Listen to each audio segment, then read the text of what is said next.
I'm very, very excited to be presenting England's Coast to Coast today. I think I spent a number of years living in the UK and did lots of walking up in the Lake District and the Yorkshire Dales, but always wanted to spend that time to cross England on the Coast to Coast Trail, which of course covers those things. So I suggest you strap on your virtual boots and come with me on this journey to see what the Coast to Coast is all about.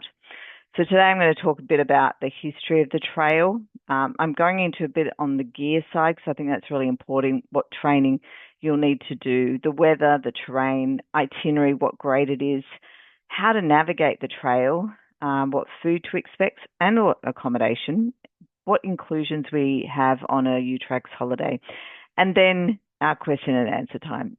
So let's get started.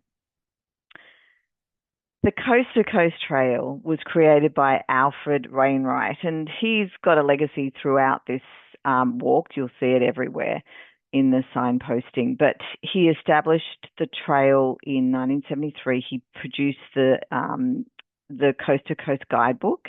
And what was beautiful about the structure of how he did the trail was to avoid main cities. So he wove that trail through some of the most spectacular countryside in England and really came up with an amazing itinerary that really sort of showcases that northern England area, particularly the Lake District. And of course, the Dales and the moors are just so entrenched in this trail. And it's also about his etchings that you can see in real life. And it's great that it's now being recognised as a national trail, and that designation comes into place this spring. So very exciting. They've been doing a lot of work doing up the signposting on the route, which was previously not that great. So now it's very much, because it's a national trail, the signposting is great. It is going through farmland. You're crossing people's farms the whole time on this trail. So it is interesting how it evolves. So a bit of stats. It's 192 miles, give or take, because there's lots of different variations that you can do. It is about in kilometres, about 300 odd kilometres. In total, you're going to be climbing Everest on this walk. It's 8,500 metres in a sense. The highest point is, however, only 780 metres, which if you've done any walking in the Alps or in the Himalayas, that's pretty small, but it's about the undulating terrain more than a particular peak. Now, the typical duration that walkers will take to do the trip is about between 12 and 16 days, sometimes longer. And we probably recommend that you take at least 15 days to do it, unless you want to go a bit faster pace. When I did this walk, I did it in 13 days. It was I'll talk to you a bit about that, but it was quite a full walk, that's for sure. About 6,000 people do the trail each year, and it's hard for accommodation on the trail, so that kind of limits how many people can walk the trail. So you're not seeing a lot of coast to coasters as you're walking, not like on the West Highland Way, for example, in Scotland, where you're seeing people with you all the time. It's a very busy trail. This is more spread out. And we grade this trip at about grade 5, unless you're doing a slower version of the trip. If you're doing the cycle route as well, if you don't want to walk, you want to cycle, it is a different route to the one that the walkers take for good reason. Some of those fells are very difficult to navigate on a bike. So that is a road cycle from coast to coast. There are many great traditions on this route, and one of them is to dip your boots in the Irish Sea, and then when you get across to Robin Hood's Bay at the end, you dip your boots again in the North Sea. The other thing is to collect a pebble from the beach at St. Bees and take that with you on the whole journey and throw it into the beach at Robin Hood's Bay, which means that there's a lot of pebbles that have come from the North Sea, which would be quite confusing to some of the marine life there potentially. Um, I think one of the great fun things that have been introduced recently is the passport, and we include a passport for every one of our clients that travels on this route. So each stop at a hotel or a site along the way, you can get your passport stamped. It's quite fun. Now, when you finish the walk, you have to have a pint of beer at the Bay Hotel, and they've also got a visitor book there that you can sign in. And I've developed a new tradition, or perhaps other people have done it before. I'm sure they have. I had a swim in the Irish Sea, and then I had another swim when I got to the North Sea. And I can tell you the difference in temperature was enormous. It was almost impossible to get into the sea in the North Sea. It was so cold, but worth it. Lots of fun. Oh, footwear. I think this is such an important thing when you're going on any hike. And I really believe that the type of footwear you choose is trail dependent. Now, we've got a bit of a survey here, so feel free to answer what you think the best choice of footwear on the coast to coast would be, whether that's high-rise boot, or a low-rise boot, or a trail runner. So have a go at that. Have a go at that voting, and we'll see what the results are a bit later. We're getting a few results in here, Kate. Yeah, we're already getting some results in. What have we Yes, got? it seems like there's a clear winner, which is that majority of people are saying that the low-rise boot in black, with the second most is the high-rise boot at the top in grey. That's Yep, and no one's voting for the trail runner. no one's voted for the trail runner. Okay, I have to absolutely wholeheartedly agree with you. The low-rise boot is the winner for me. I always use these are actually my shoes here. So you've got access to my closet. I use the Scarpa when I'm up in the Himalayas, or I'm trekking in the peaks of the Balkan Trail, or up on the Tour de Mont Blanc, for example, where you've got the possibility of snow and a lot of higher river crossings and things. I think a full boot is really definitely required. I use the trail runners when I'm on more straightforward paths, perhaps. So Madeira, Mallorca. I use them on the Three Capes walk in Tasmania, for example. I love my trail runners. They're so comfy. But for the coast to coast, the low rise was definitely the winner. They fit like a glove, and they have a little bit more flex in the sole, meaning that it can cope with a bit of water, a bit of mud, and it can also cope with road walking, because there is a bit of road walking on this as well. So I'm so with you guys. The low rise is the winner. So what else to take?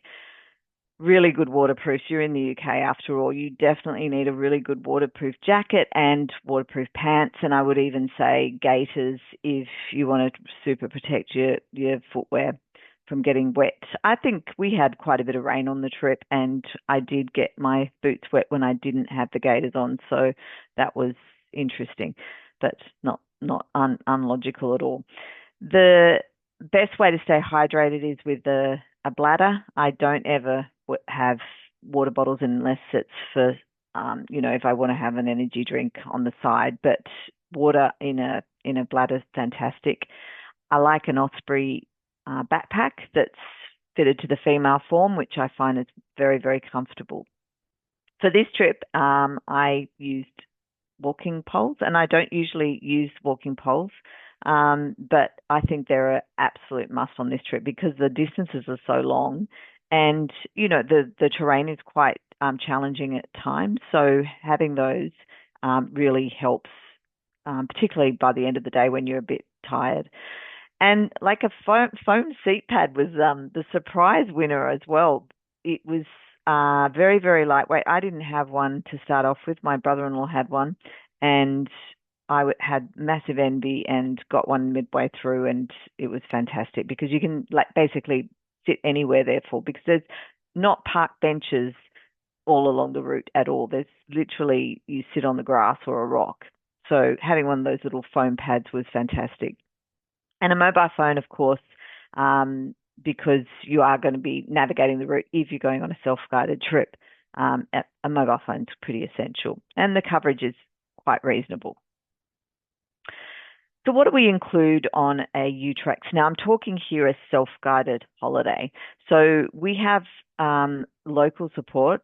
Whilst our base is in London, we also have operational bases in Kirkby Stevens and Richmond. So we are always at the forefront of local knowledge. We know what's going on in the track. For example, St. Bees the other day had a landslide on the cliff, and as a result, part of that path is probably going to be closed for the first few months of the season.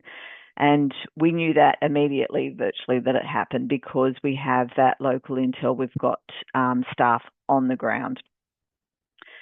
We give you a navigational app, and I can't tell you how useful this was, particularly up high up on a fell in the Lake District when there was mist everywhere, and the only way you were navigating otherwise was through cans of a map as well, but it's very difficult to navigate in those circumstances just going from can to can. Having that navigational app meant you just follow the line and you were safely through that misty weather, which is amazing. We also stay at quality accommodation, and I have to say, get in early if you want to have the best accommodation, because we book, when you book with us, we book the best available accommodation. That can range from a 5-star hotel down to a more simple B&B, depending on which stage of the route you're at. And we know all the hoteliers. We have personal experiences with them all, and having operated on the route for many, many years, it's really good to have that personal connection. So they treat our clients very well, which is fantastic. We also have expertise in planning your best itinerary, and that's really important because the itinerary you choose will, make or break your trip. You've got to have a one that you're within certainly reach of your comfort zone. And of course, we transfer your luggage each day. So all of those things are really important to note on a UTracks holiday. So the route. So you can see the route is in northern England. If you went a bit further north to Newcastle and crossed it from there, that would be the Hadrian's Wall Trail. So it is a shorter crossing. If you do the Hadrian's Wall, it's still a coast to coast, still get that great sense of achievement, and it's a more moderately based graded trip. So coast to coast, the Wainwright's coast to coast is a lot more challenging, and it's longer. So, 300 kilometres across from St. Bees all the way through to Robin Hood's Bay, and that's via the Lake District and then the Yorkshire Dales and then the North York Moors, which are just amazing. So your itinerary. I have skirted on this, but we do have guided trips that you can join, and they are from 16 or 18 days. So that's, if you want to have a guide and a group around, we definitely have some guided trips. We also have a best of the coast to coast in comfort, where we stay at really premium accommodations and we just eke out the best routes on the best sections of the trail. So, and without going over about 15 kilometres, we're trying to keep it down for you on that best of in comfort. But our self-guided trips run from 15 days, which is therefore 13 days of walking, all the way up to 20 days. And that's without any rest days. When you book, you can also add in rest days, and I'll talk about that as well. If you do the 13-day trip like I did, then you're going to have some long days in it, and I'll show you that when I go through the itinerary. But a lot of those long days can be halved, and you can stay midway through the day so that you don't have to walk the long days. There's some days that cannot be halved, and that's the walk from Ennerdale Bridge to Borrowdale, for example, and there's a few others, and I'll talk about those as well. So like sheep, even though sheep have got a bad rap, these beautiful Swaledale sheep, which you will see on the trail, they are all individual. So you have to choose the itinerary that suits you individually, and that's going with a group or going it alone and self-guiding. So if you're going to put some rest days into your itinerary, I suggest either Grasmere, Richmond, or Kirby Stevens. Now, Grasmere is going to give you a lot of bang. You've got Wordsworth, Dove Cottage, which you can visit. You can go to the cemetery and see where he was buried. You can also hang out in some of the great pubs. It's a bit of a tourist town, but it's got a great vibe and in a beautiful valley as well. The other option is Richmond, which is more towards the centre of the walk, a bit, probably the second, last third, beginning of the last third is Richmond. But that's a very established market town. It's got a castle. It's got a beautiful river that you can do. There's a little bit of walking you can do around. And we stay at the King's Arm Hotel often, which is right in the centre of town and a great place to hang out for a couple of nights. And of course, Kirby Stevens, which doesn't have as much to do there, but if you just want to chill out and have fun, Kirby Stevens got some great little bars and restaurants, and it's a nice vibe there as well. So during the trip, we'll be providing you with a navigation app, which is our Pathfinder, which is part of the World Expeditions Travel Group resources, and that will have everything you need to navigate your route. And that's on a self-guided trip, obviously. On a guided trip, you've got the benefit of having a wonderful guide along. But of course, there are other ways to navigate the route, and that's using the markers on the trail. Sometimes it can get a bit confusing because you're walking along what you think is the coast to coast, and then you'll see a Cleveland Way trail or a Pennine Way or a Cumbria Way. And these are all fine because part of the route will cover small sections of those other trails as well. But the things to look up for on the top left, you can see is the shell and the acorn, sorry. That is the National Trail logo. And then you've got AW. If that's combined with the acorn, that is Arthur Wainwright's, which basically means you're on the coast to coast. So amazing. Your luggage is transferred daily. There won't be a hitch. It happens like clockwork, and it's just amazing. So we're really fortunate to have some great drivers out there who wave to you on the trail as well. So magically, your main luggage gets transferred each day for you. So to get to St. Bees at the beginning of the trail, you can take the train via Carlisle.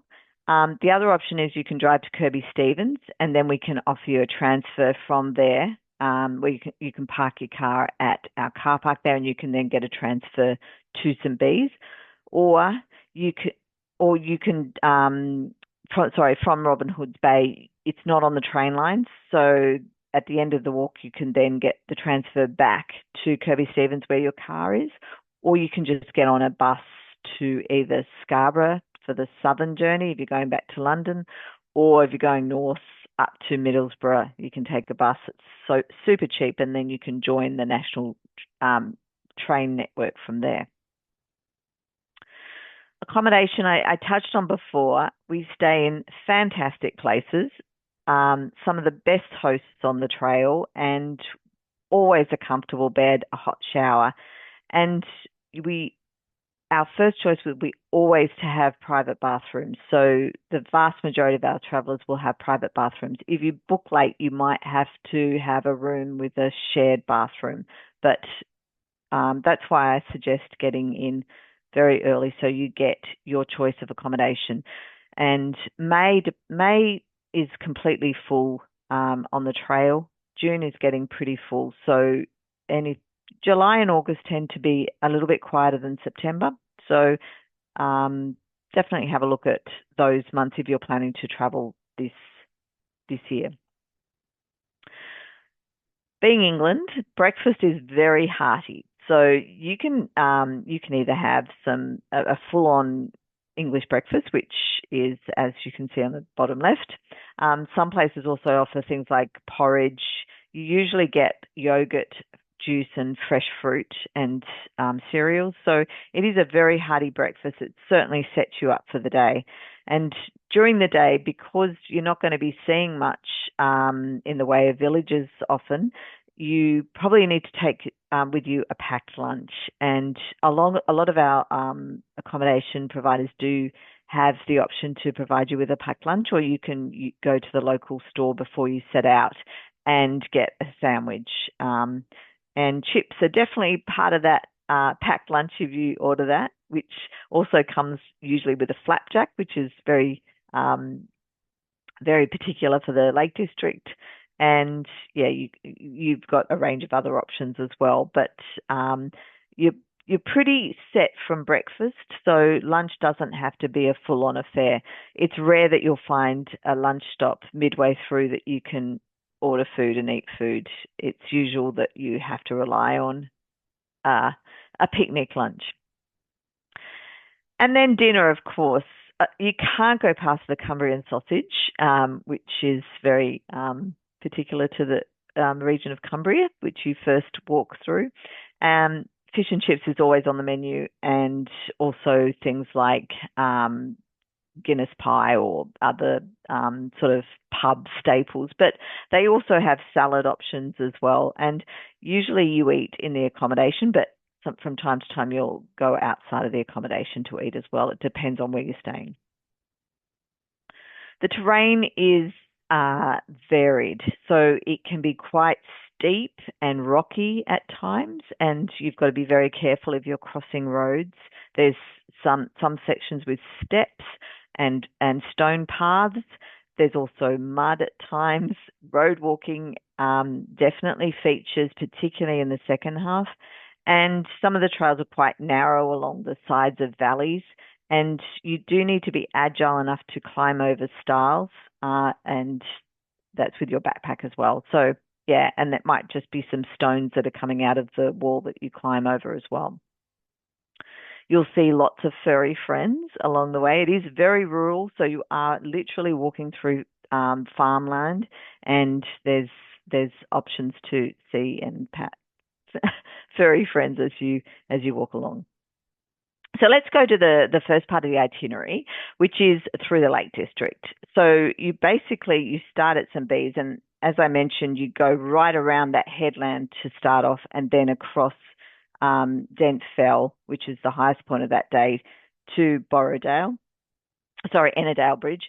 And from Ennerdale Bridge, the option is to go either around the northern side of the Ennerdale waters or the southern side. The northern side is quite flat and a big road, sort of big path, and while the southern side is quite tricky and hard work, but fun.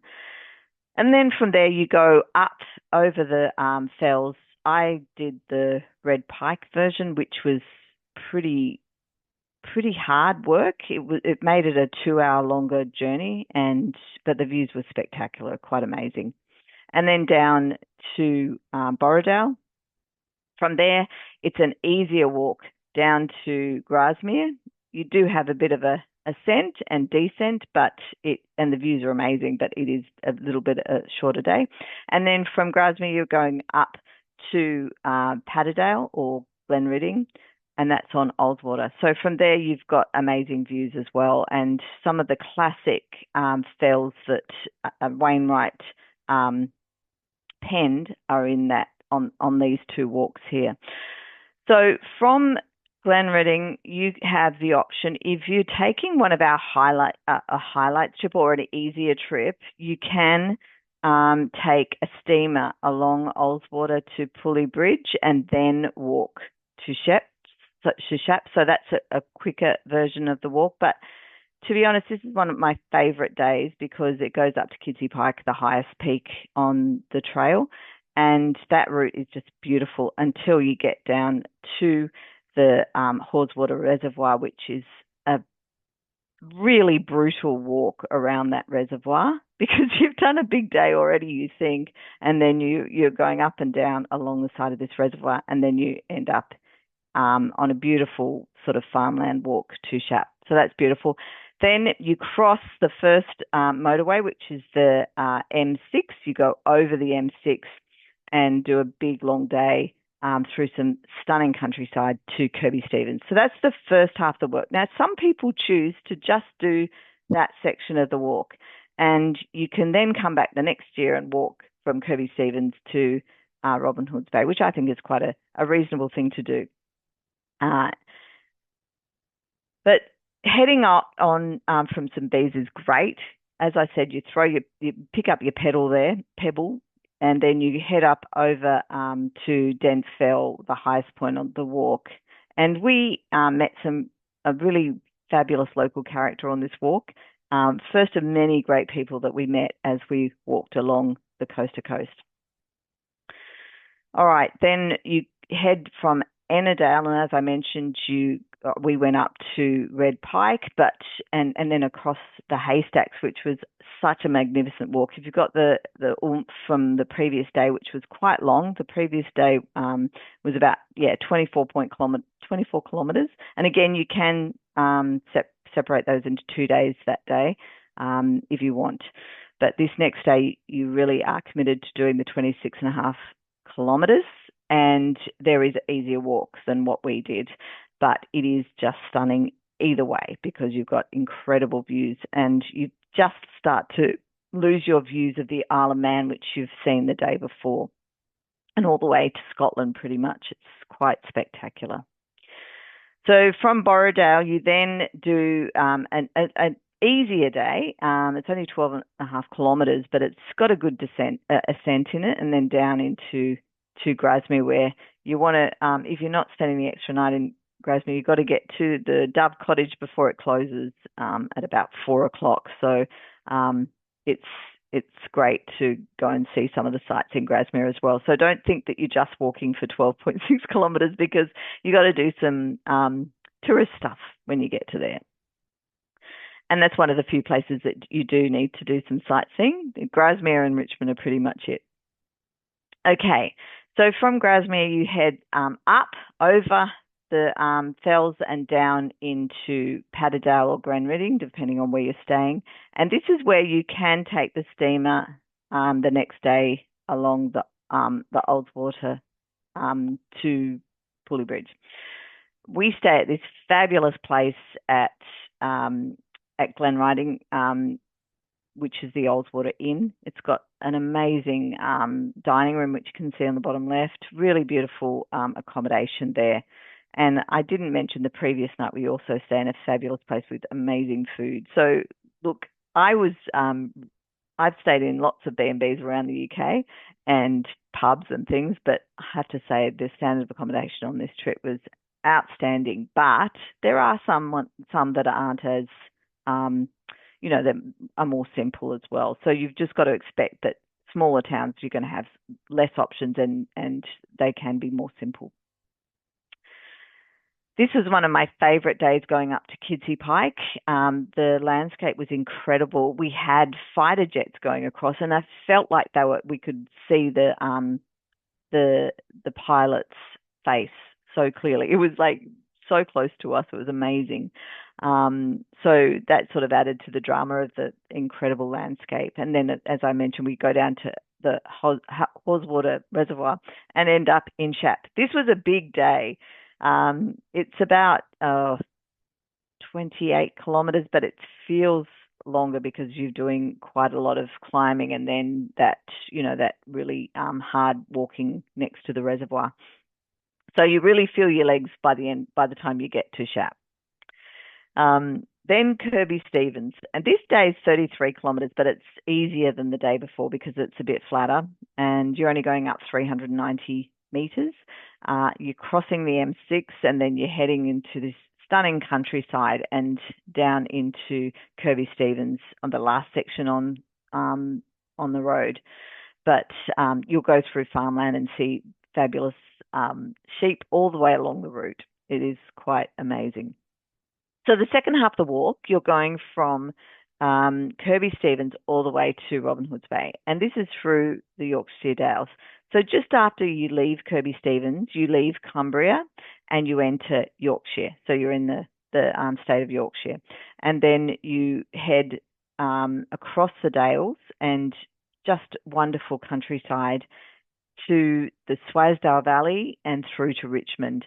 And then it starts to go into more the North York Moors when you reach Osmotherley. And that section is just outstanding. I have to say, I was singing Wuthering Heights by Kate Bush at times. It was just really reminiscent of that book. And yeah, it was just wonderful. So from there, you go down to Egerton Bridge and across to Robin Hood's Bay. Okay, so leaving Kirby Stevens, you head up to the 9 standards, which are on Hartley Fell, and these standards can be seen. These standing rocks can be seen from down below in Kirby Stevens. It's unknown exactly what they're about, but it could be that it marks it kind of is where the territory changes from Cumbria to Yorkshire, but also it could be to pretend that there was warriors up there when the Scottish were coming down. Or there's a lot of sort of theories about why they were built, but it's a great sort of place to stop. And then you follow what is like a yellow brick road. What would have been a very boggy and difficult route is made very simple by they've just done this incredible stonework, which they'll have finished by the time you get there. And that stonework takes you all the way into Yorkshire and some beautiful villages. These places are, where All Creatures Great and Small were filmed. A lot of the stuff down there. It's just classic scenery. So from Keld, you then walk through the Swalesdale Valley, which is just stunning, all the way through to Reeth. And Reeth is another one of my favourites. We stay in a great hotel there. And also the whole centre of Reeth is greens, and it's surrounded by pubs and houses and shops and things. So it's got a great atmosphere, fabulous pubs there, a lot of choice for accommodation and also pubs. And it's also, I think, shares the Cleveland Way goes near here as well. So, yeah, really nice to go to Reeth and see some of this wonderful countryside through the Swalesdale Valley. From Reeth, it's another flatter day. No, nothing's flat, but it's not as steep as other days. And it's also a easier day. And then you get to Richmond, which you probably should reach by lunchtime. This is one of the days you could skip your picnic lunch and have lunch in the pub. And there's lots to do and see in Richmond. You can go to the you can go to the castle, or you can go down to the river and have a look down there. There's also a little walk that you can do through the town, which tells you about the history. So it's a nice place to hang out. So a good place for a rest day, but it's also great if you just do the half day and spend the afternoon there as well.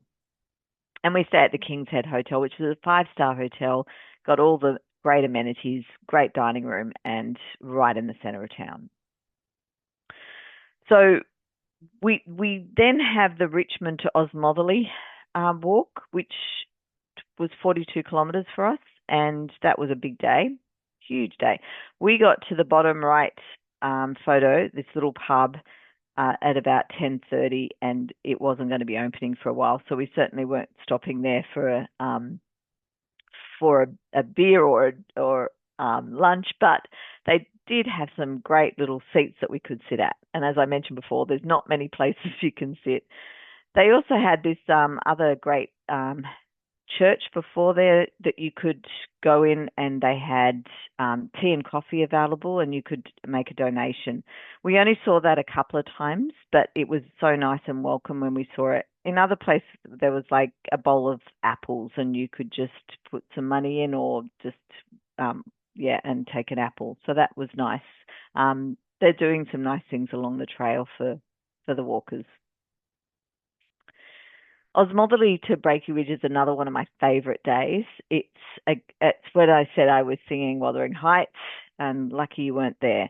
We also met this wonderful character who was carrying a red postbox with him, and he was raising money for men's mental health, and it was a really unique way of doing that. He was collecting letters, and it was wonderful to meet him.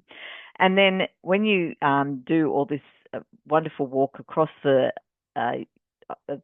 moors, you finally do about 10 kilometres that just seems quite endless, but it's sort of quite flat until you reach the Lion Inn, which we heard about the Lion Inn many times before we actually got there. It's a place where people from Yorkshire love to go and have a Sunday lunch.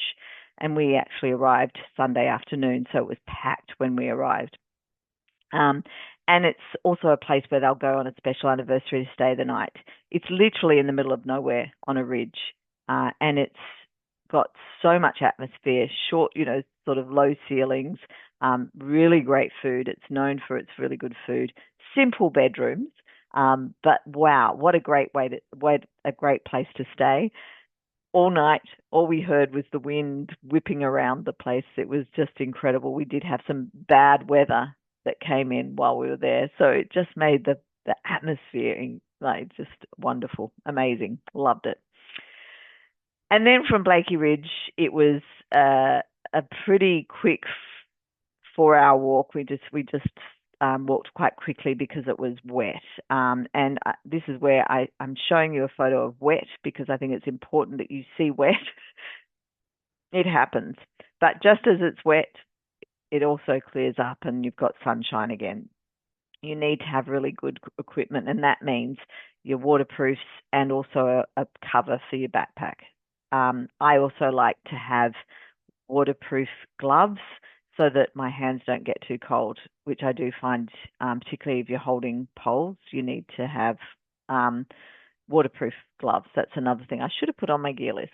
Oh, and I also should mention that when we came down into the valley, we stayed in Grosemont, not Eggston Bridge. We have accommodation in either place. And Grosemont has a steam train, and it was arriving and leaving as we were there, which was so fun. So this is the last stage of the walk, and we go from Grosemont to Robin Hood's Bay. And what a great walk. It's a cracker, and we had fantastic weather, and it was amazing to get to the North Sea and see Robin Hood's Bay. And it was very humbling to meet this 70-year-old guy in the image below, who had walked the coast to coast like 20 times and had run it a couple of times as well. He was incredible. He was just out for a run. He wasn't doing the coast to coast when we met him. But it's amazing how many people we met that had done the coast to coast many times, not just once or twice. It's something that gets into your blood and you just want to go and experience that meditative walk across the UK. And of course, at the end of the walk, you have to stop by the Bay Hotel and have a beer and sign the book and have the very important photograph in front of the end sign and throw your pebble into the North Sea. And if you're like me, have a swim too.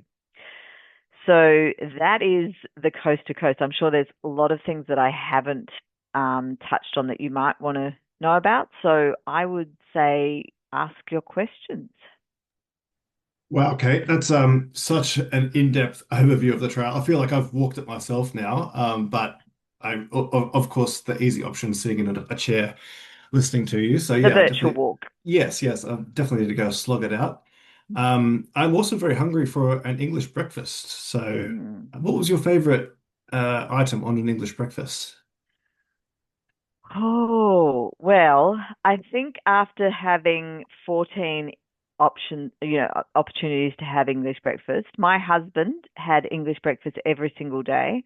I, on the other hand, would go porridge one day and maybe just eggs on toast. We also had smashed avo and halloumi on toast. So they're a little bit outside the box. They're not just always fixed in the English breakfast mold. It's all guilt-free anyway, isn't it? Because after doing all Totally. that mileage each day, yes. Yeah. Now, for our audience, if you would like to ask your questions in the little chat box at the middle of your screen, please go ahead and do so. Um, we do have a question already from Kate T, who's asked about guided trips and if we have those as well, because I don't think we touched on the guided Yeah, we trips. sure do. We have guided trips. There's two option, 116 and 118, and then we've also got the best of the coast to coast in comfort. That is, I think we've got places available on a few of those trips. Yeah, yeah, great. Um, Yeah, and the local guide offers more than any guidebook can do as well. Kind of helps you through the day. Uh, Although the guide adds so much. Mm. We had a local guide for the first day when we were walking. We prearranged to meet up with one of my colleagues, and she was amazing, told us everything about it. And, it was great to have her with us on that first day. So I can only imagine what it would be to have a guide for the whole trip. Mm. Yeah, fantastic. Okay. I've got a question from Anthony asking if he can do it solo. Yep, you can certainly do it solo. We've got all the safety um, net around you so that your luggage is transferred. You've got you can book a single room. Yeah, it's absolutely something that people do solo. Yeah. Okay, good. Oh, a bit of a maybe a bit of a pessimistic one, but can I get a taxi? Yes, you can. Yeah, yeah. It Okay. can be expensive, or sometimes depending on the vehicle, the luggage transfer can be used, but with a fee. Yeah. Okay, awesome. Um, okay. Let me just see.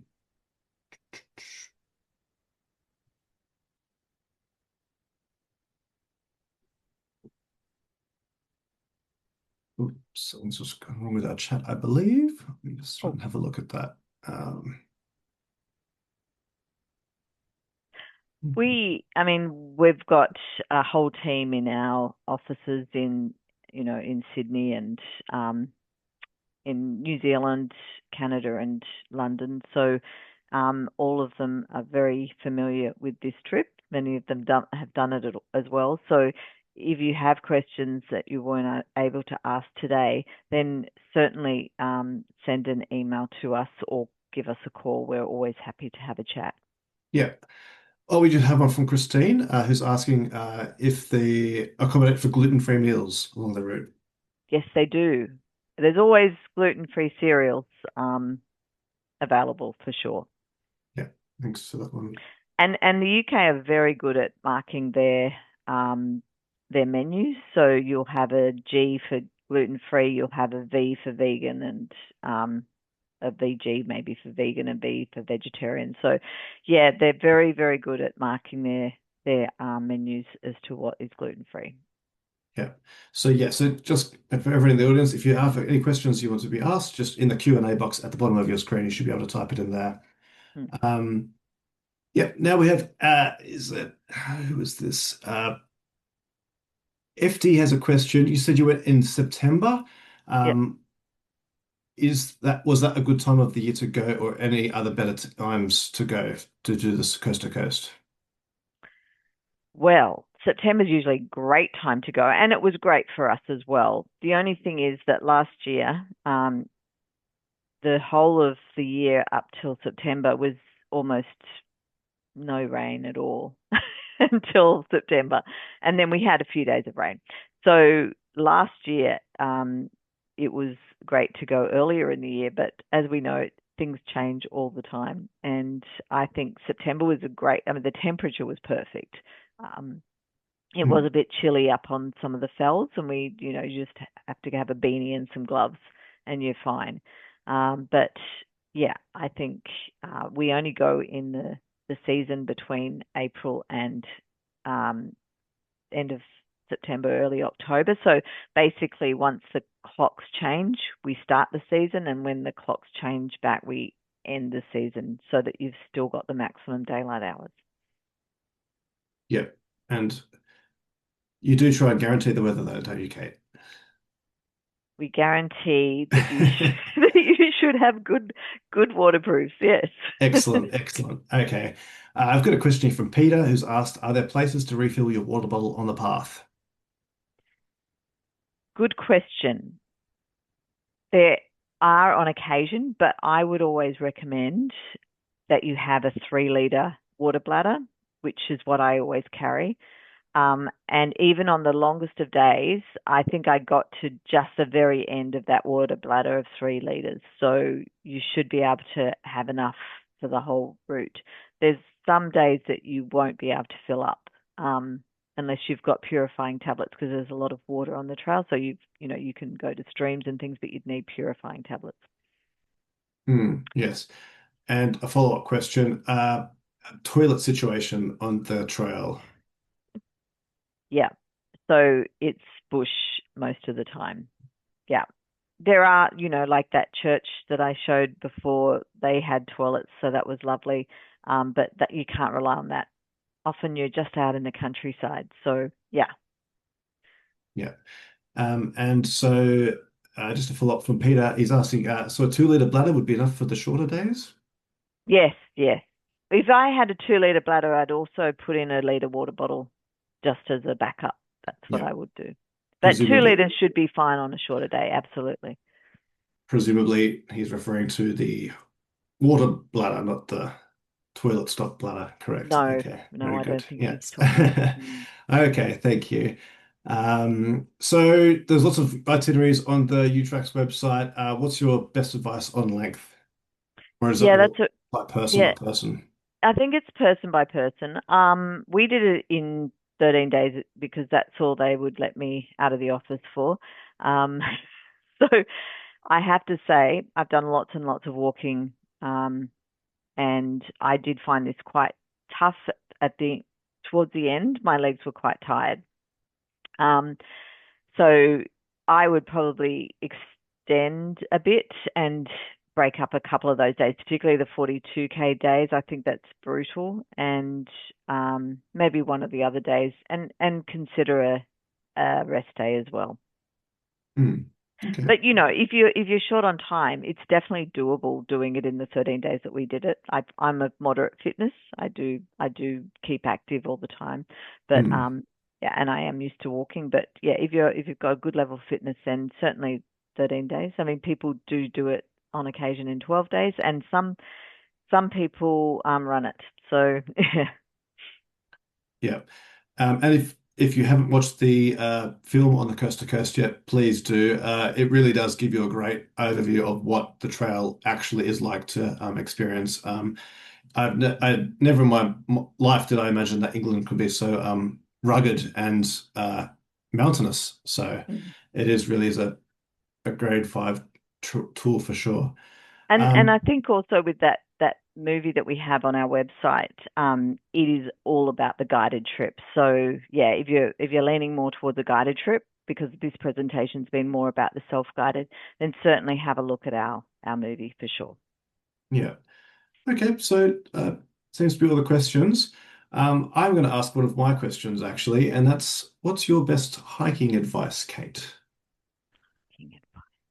Well, I think you've just got to put one foot in front of the other, Will, and just get on with it. Start early if you can and enjoy it. Have stops, take in the scenery. The beauty of this one is that you hear the bird song, you see the landscape unfold in front of you, and I think just enjoy it and love the experience. And it is a really wonderful thing to do to walk across England and be able to see on a map that you've walked across England. It's just very, very satisfying. And I was so thrilled to be able to have done that trip. Yes, yes, and perhaps not don't pick up the biggest pebble you can find and put it in your backpack because that might be a lot to carry on the trail. No. And you've got to Awesome. carry that pebble with you. You can't give it to the luggage No, transport that driver. absolutely not. That's cheating. Yeah, go back and start Cheating. again. Yeah. All Absolutely. right. Well, thank you so much, Kate, for your time and for sharing what it's like to walk the Coast to Coast Trail. Yeah, it sounds like a truly amazing route to experience. So it's on the top of my bucket list, that's for sure. We will be sending a replay of this webinar to everyone's inboxes tomorrow. So look out for that one if you want to share it with any friends or family.